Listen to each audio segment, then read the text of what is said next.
Students, मैं Prince Kamboj और हमारा चैनल लक्ष्य ऑनलाइन कोचिंग, इसमें आपका स्वागत है। आज हम ये जो क्लास लेके आए हैं, ये क्लास आपकी यूपी बोर्ड के लिए होगी, ठीक है। और प्रीवियस लेक्चर में हमने पढ़ा था किसी व्यापक बिंदु पर वैद्युत क्षेत्र की तीव्रता। आज हम पढ़ेंगे कि एक समान वैद्युत क्षेत्र में जब हम किसी वैद्युत द्विध्रुव को रखते हैं तो उस पर दो बल कार्य करते हैं जिनको बलयुग्म कहते हैं, और फिर उसी बलयुग्म का हम बलयुग्म आघूर्ण ज्ञात करेंगे। तो आज जो हमारा लेक्चर होगा वो डायपोल के लिए होगा कि डायपोल पर कैसे दो फोर्स एक्ट करते हैं और उस पर लगने वाला टॉर्क कितना होगा, ठीक है। तो ध्यान से अपना कॉपी पेन उठाकर बैठ जाएं और लेक्चर को ध्यान से पढ़ें। जो चीज़ समझ में ना आए वो कमेंट में ज़रूर बताएं। हम लगातार आपसे कह रहे हैं कि कमेंट जरूर करें, जरूर अपना प्रश्न हमें बताएं कि सर हमें इस क्वेश्चन में प्रॉब्लम है। और कल जो होगा हमारा जो नेक्स्ट लेक्चर होगा वो होगा जो हमने अभी तक पढ़ लिया है, इलेक्ट्रिक चार्ज और इलेक्ट्रिक फील्ड, मतलब वैद्युत क्षेत्र और वैद्युत आवेश, इन सब के न्यूमेरिकल से। एनसीईआरटी के इम्पोर्टेंट हम न्यूमेरिकल करेंगे नेक्स्ट लेक्चर में। फिलहाल इस लेक्चर में हम पढ़ेंगे कि जब हम एक समान वैद्युत क्षेत्र में किसी डायपोल को रखते हैं तो उस पर कितना टॉर्क लगता है, ठीक है। जिन बच्चों तक वीडियो नहीं गई है आप उन बच्चों तक वीडियो जरूर शेयर कर दें, ये मेरा एक मैसेज है, ठीक है। तो आपकी हेडिंग होगी एक समान वैद्युत क्षेत्र में रखें,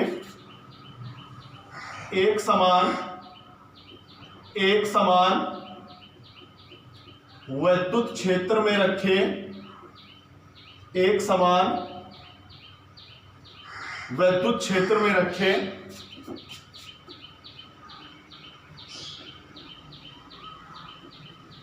द्विध्रुव पर कार्यरत बलयुग्म का आघूर्ण, बलयुग्म का आघूर्ण, ठीक है। एक समान वैद्युत क्षेत्र में रखें बलयुग्म का द्विध्रुव पर कार्यरत बलयुग्म का आघूर्ण। सबसे पहले हम ले लेते हैं एक समान वैद्युत क्षेत्र। ये एक समान वैद्युत क्षेत्र है जिसकी दिशा, प्रत्येक लाइन की जो दिशा है वो एक और है, और इसमें कोई वैद्युत क्षेत्र रखा हुआ है। इस वैद्युत क्षेत्र में कोई वैद्युत द्विध्रुव रखा हुआ है। तो ये कोई वैद्युत द्विध्रुव है,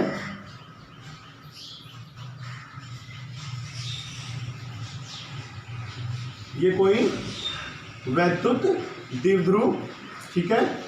ये वैद्युत द्विध्रुव हमने लिया है, और वैद्युत द्विध्रुव आपको पता होना चाहिए। तो वैद्युत द्विध्रुव हमेशा ही माइनस और प्लस क्यू चार्ज का एक निकाय होता है, ठीक है। तो हमने एक वैद्युत द्विध्रुव लिया है और तुम्हें पता है इनकी जो पृथक्कृत दूरी है वो लेते हैं कितनी, 12। इस पॉइंट को मैं ए और इस पॉइंट को मैं कहूं बी, ठीक है। ये पॉइंट मेरे लिए ए और दूसरा पॉइंट मेरे लिए कितना हुआ, बी।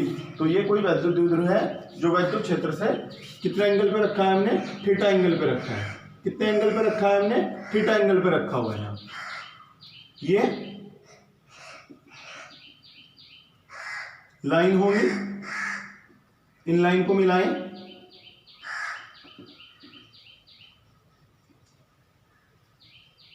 ठीक है।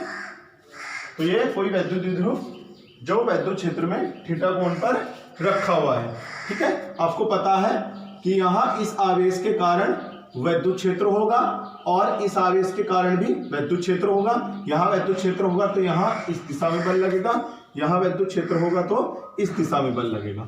तो इसमें दो बल लगे हुए हैं द्विध्रुव पर। एक बल यहाँ पर लगा हुआ है। अगर मैं कहूँ कि एक समान वैद्युत क्षेत्र ई है तो यहाँ जो बल लगा है वो लगा है F बराबर QE, और यहाँ जो बल लगा है वो भी बल लगा है F बराबर QE, क्योंकि ये दोनों जो हमारे पास आवेश हैं वो परिमाण में बराबर है। दोनों के लिए वैद्युत क्षेत्र E है, इसलिए बल भी इनका क्या होगा, बराबर होगा। तो बल के परिमाण क्या होंगे, बराबर। कितने बल लगे हुए हैं, दो बल लगे हुए हैं, इसलिए इन बलों को हम कहते हैं बलयुग्म। इन बलों को हम क्या कहते हैं, बलयुग्म कप बोलते हैं इसको, ठीक है। तो बलयुग्म जब दो लगे हैं तो इनसे होगा बल आघूर्ण। जब इस पर कक्षा 11 में आपने बहुत अच्छे से पढ़ा है बलयुग्म। जब बलयुग्म लगते हैं तो बलयुग्म आघूर्ण होता है। तो यहाँ 2 बल लगे हैं तो ये बलयुग्म हुआ, तो उस पर होगा बलयुग्म का आघूर्ण। तो लिखे जब किसी एक समान वैद्युत क्षेत्र में कोई वैद्युत द्विध्रुव रखा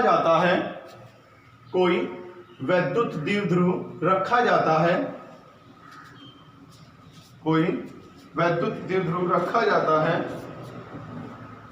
जिसके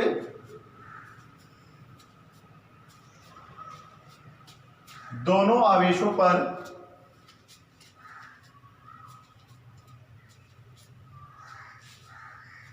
विपरीत दिशा में, इधर और इधर विपरीत, एक दूसरे के अपोजिट, विपरीत दिशा में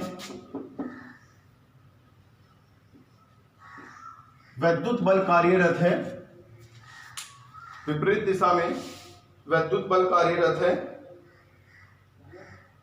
ये बल एक बलयुग्म का निर्माण करते हैं, ये बल एक बलयुग्म का निर्माण करते हैं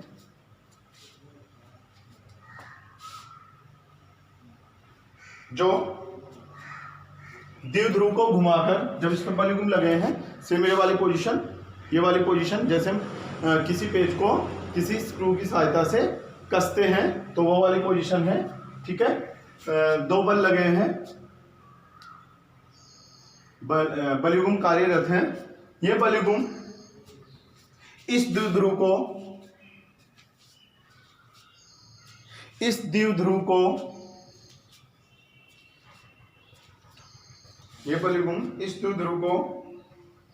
घुमाकर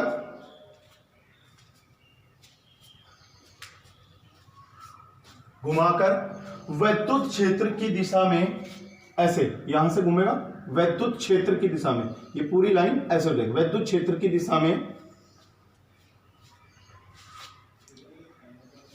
करने की परिवर्ती, वैद्युत क्षेत्र की दिशा में करने की परिवर्ती रखते हैं,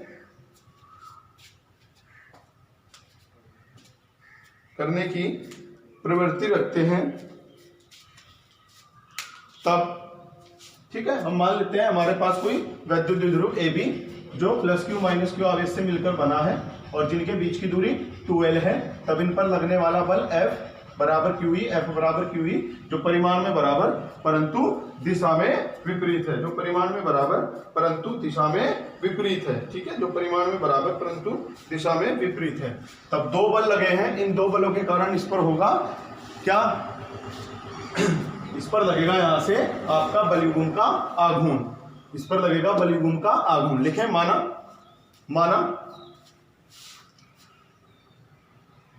कोई वैद्युत द्विध्रुव +Q तथा -Q आवेशों से मिलकर बना है, +Q तथा -Q आवेशों से मिलकर बना है, जिनके बीच की दूरी 2L है,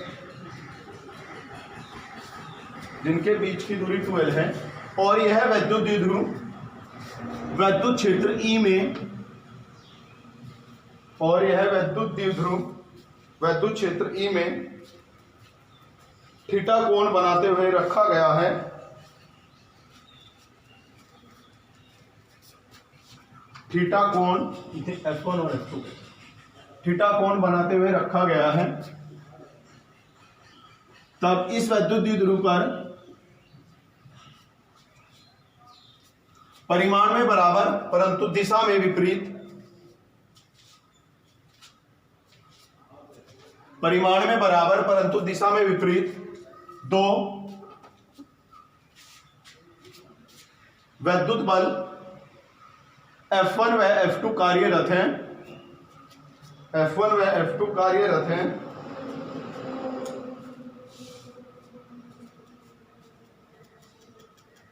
जो वैद्युत द्विध्रुव को घुमाकर वैद्युत क्षेत्र की दिशा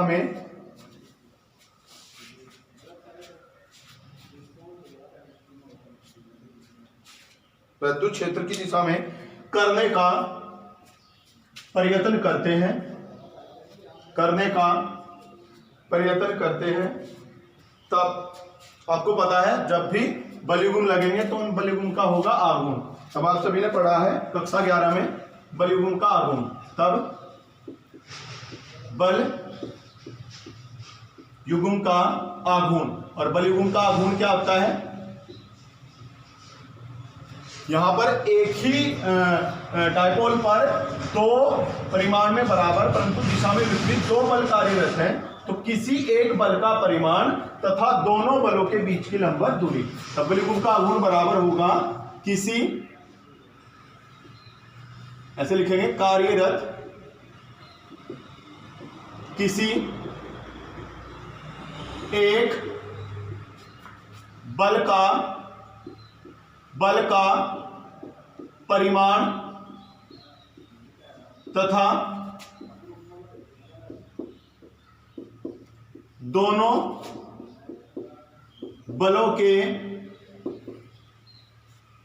बलों के बीच की लंबवत दूरी। दोनों बलों के बीच की लंबवत दूरी। जो बलयुग्म का आघूर्ण है इसे रिप्रेजेंट करते हैं टो से, और कार्यरत किसी एक बल का परिमाण, आप बल का परिमाण F1 और F2 किसी का भी निकाल लो तो ये इक्वल होगा QE के। किसके इक्वल आएगा ये? QE के। किसके इक्वल आएगा? QE। और दोनों बलों के बीच की लंबवत दूरी। ध्यान से देखना है, मैं डायग्राम को एडिट करके यहां पे बना रहा हूं, ध्यान से देखें। ये आपका प्लस Q चार्ज, ये आपका माइनस Q चार्ज, ठीक।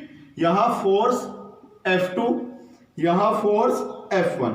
तो इन दोनों बलों के हमें देखना है ये कौन सी लाइन पर एक्ट कर रहा है। तो ये इस लाइन पर एक्ट कर रहा है।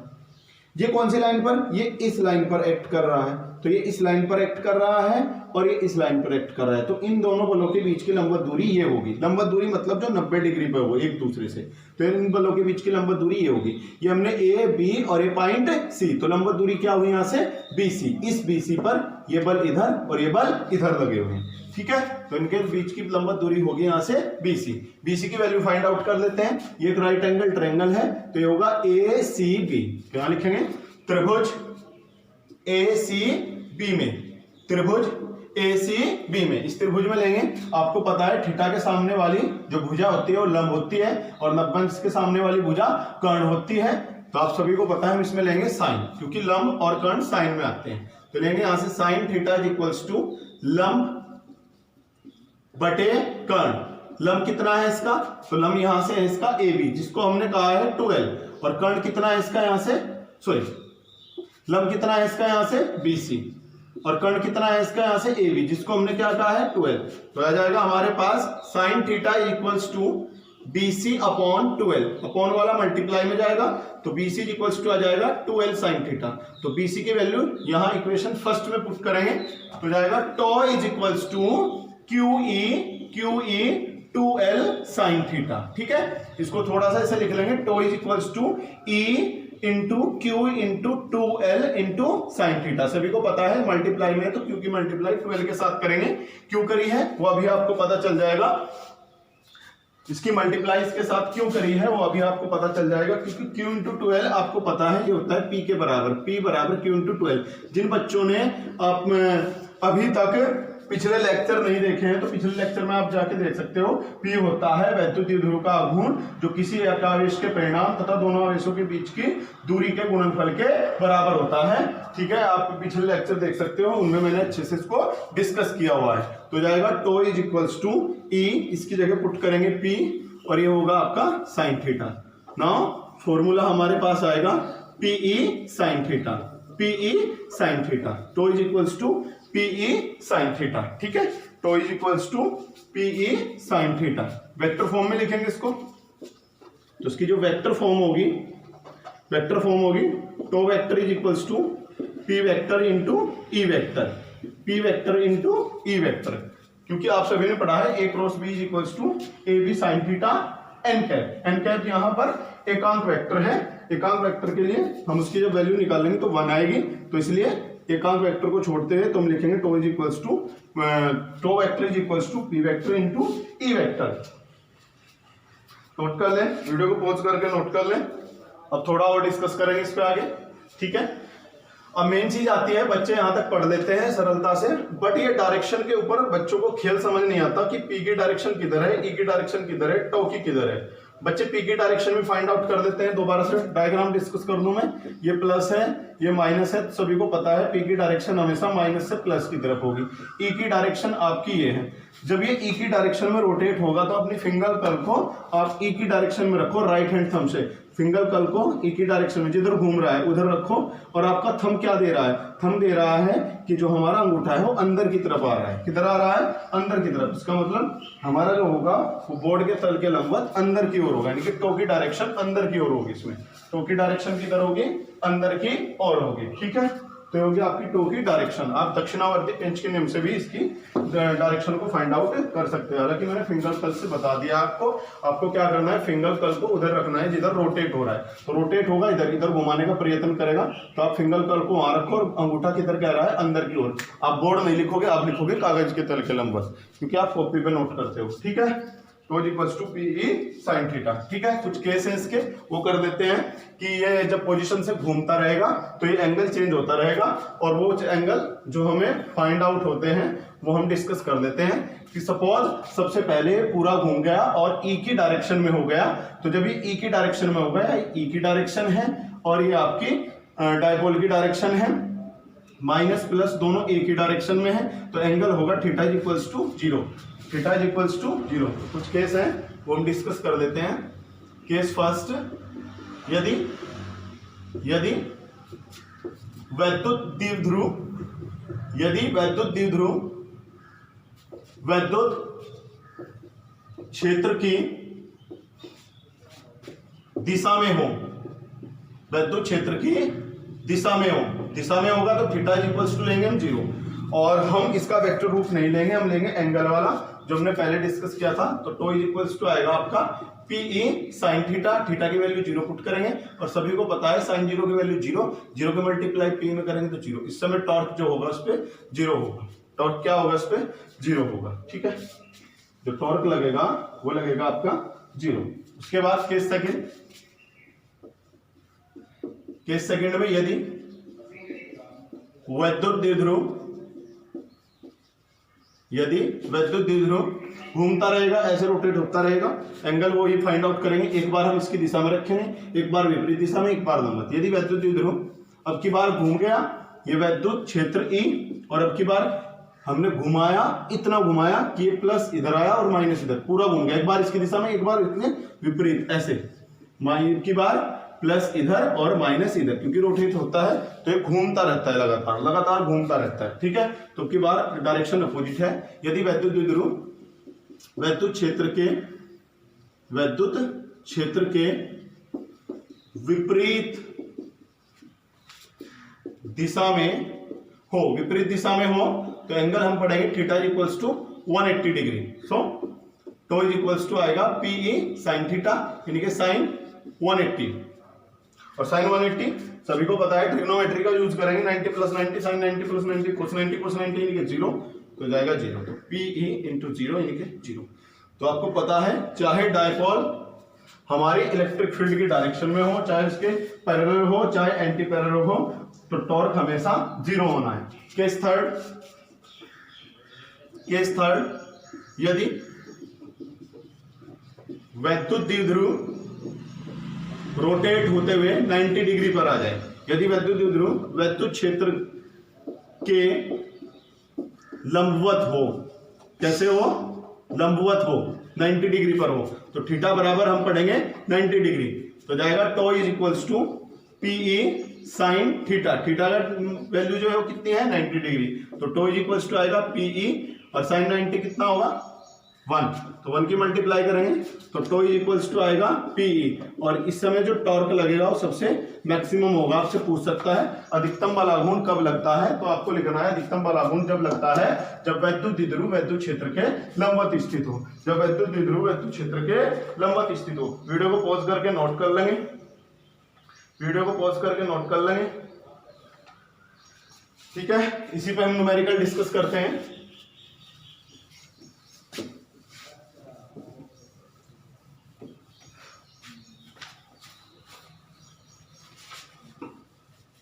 अगर किसी बच्चे की न्यूमेरिकल कोई प्रॉब्लम है और वीडियो को एक बार देखें, 2 बार देखें और फिर खुद से करें तो जरूर होगा, ठीक है। बिल्कुल भी घबराने की जरूरत नहीं है। वो बच्चे घबराते रहते हैं कि सर हमारे समझ में 11वीं क्लास नहीं आई तो हम 12th को कैसे पढ़ेंगे। बच्चे तुम्हें कंसंट्रेट करने की जरूरत है कि एक चीज पे फोकस करने की जरूरत है, मन को अपने एक जगह स्थिर करने की जरूरत है, सब कुछ हो जाएगा, ठीक है। हम आपके साथ लगे हुए हैं, ठीक है। तो आपका न्यूमेरिकल है, हमारे पास है हाइड्रोक्लोरिक अम्ल HCl। इसका वैद्युत द्विध्रुव आघूर्ण दिया है इसने 3.4 × 10⁻⁻³ कूलम मीटर, ठीक है। वैद्युत द्विध्रुव आघूर्ण दिया है। तो एक न्यूमेरिकल है कि हमारे पास HCl, ये माइनस ये प्लस, आपको पता है, ये प्लस ये माइनस, ठीक है।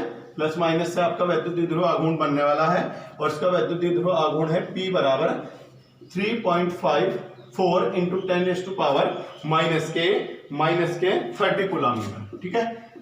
30 कूलम मीटर। अच्छा न्यूमेरिकल है। इसी टॉपिक से रिलेटेड मैं न्यूमेरिकल करा रहा हूँ। HCl है, HCl जो होता है वो आपका वैद्युत द्विध्रुव बनाता है क्योंकि इसमें H पॉजिटिव और Cl पे एक नेगेटिव होता है, ठीक है।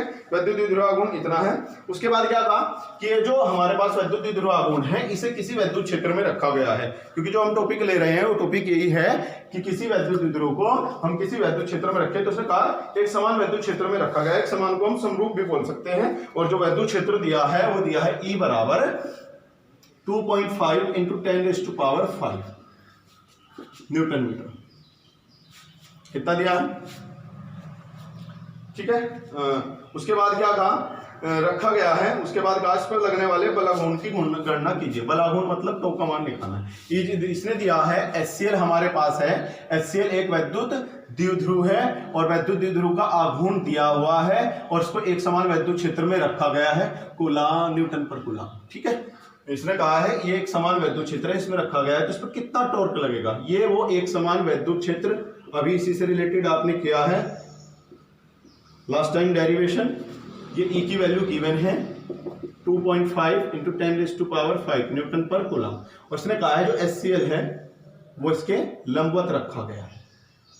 ये आपका HCl प्लस और ये माइनस वाले, यानी कि इधर Cl माइनस है और इधर H प्लस है, ठीक है। और इसका जो डायरेक्शन है वो माइनस से प्लस की ओर है P की, और इसकी वैल्यू भी गिवन है। कितनी है P की वैल्यू, ये दी है 3.4 × 10⁻⁻³ कूलम मीटर, ठीक है।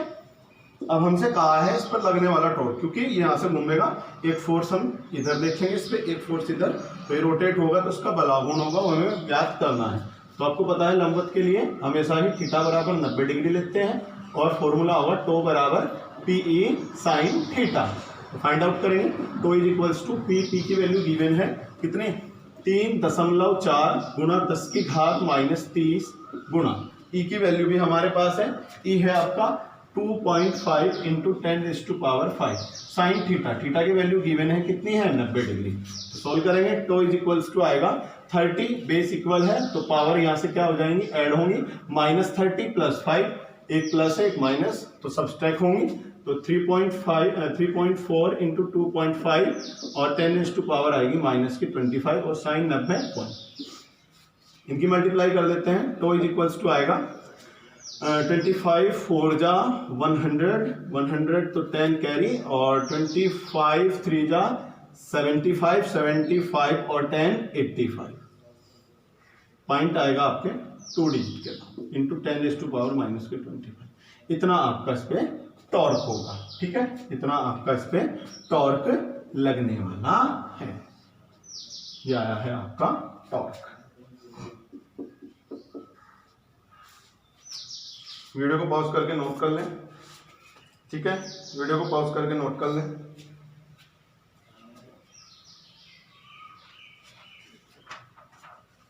कल हम कराएंगे एनसीईआरटी से रिलेटेड न्यूमेरिकल, ठीक है। चलिए एक क्वेश्चन है आपके लिए। क्वेश्चन ये है कि मेरे पास यहां पर रखा हुआ है 2p, कोई डायपोल, और जिसका डायपोल मोमेंट है 2p। इधर एक चार्ज आपका Q और इधर एक आपका चार्ज, यहां 2p है ठीक है, सॉरी यहाँ 2q है और इधर एक आपका चार्ज है +q, एक मिनट सॉरी, यहाँ आपका 2p है, इधर चार्ज मेरा +q है, इधर मेरा चार्ज -q है। ठीक है, ये एक्सिस से दिया है, किससे दिया है, एक्सिस से दिया है। इतना आसान न्यूमेरिकल नहीं होगा, ध्यान से पढ़ना है। ठीक है, तो उसने कहा है कि इस पॉइंट पर नेट, इस पॉइंट पर हमें नेट डाइपोल मोमेंट बताना है कितना होगा, पूछ रहा है इस पॉइंट पर डाइपोल मोमेंट कितना होगा। ठीक है, जिन बच्चों से हो जाए वो करके मुझे जरूर बताएं, जिनसे नहीं हो तो अगले लेक्चर में हो या ना हो, जिन बच्चों से हो जाए वो देख के एक बार सेटिस्फाई हो जाएंगे कि उन्होंने सही किया है या गलत किया है, नहीं तो अगले लेक्चर में पढ़ाऊंगा। जिन बच्चों से नहीं होगा मैं खुद से करा दूंगा। ठीक है, अब छोटी सी बात मैं आपको एक बात बताऊं, कल जो हम कराएंगे वो हम कराएंगे, मैं यहां लिख दे रहा हूं, कल जो हम कराएंगे वो हम कराएंगे विद्युत आवेश, विद्युत आवेश, विद्युत क्षेत्र, ठीक, विद्युत द्विध्रुव आघूर्ण, विद्युत द्विध्रुव आघूर्ण,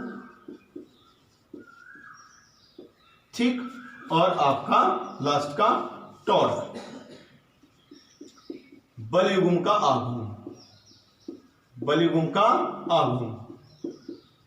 तो सभी ये आपके 4 टॉपिक हैं, मेन मैंने बता दिए हैं। हम इन 4 टॉपिक से रिलेटेड कल न्यूमेरिकल कराएंगे। सभी बच्चे एक बार इन टॉपिक को और अच्छे से पढ़ लें, ठीक है, ताकि कल जो न्यूमेरिकल कराएं उनमें आप लोगों को कोई दिक्कत ना आए। ठीक है, ध्यान रखना है न्यूमेरिकल करने से पहले पढ़ना बहुत जरूरी है कि कल जो पढ़ाया जाएगा, ध्यान रखना है बच्चे, अगर पढ़ना है तो कल जो पढ़ाया जाना है उसे एक बार खुद से जरूर घर पढ़ लें। तो इससे क्या होता है कि टॉपिक पर हमारा फोकस हो जाता है। बच्चा क्या सोचता है कि सर कल पढ़ाएंगे मेरे को विद्युत क्षेत्र, आज मैंने किताब उठाई और मैंने विद्युत क्षेत्र पढ़ लिया, पर मैंने विद्युत क्षेत्र में कहीं कोई शब्द आया और मैंने वो बोल दिया, तो बच्चे की कनेक्टिविटी होगी, सर ये मैंने पढ़ा है।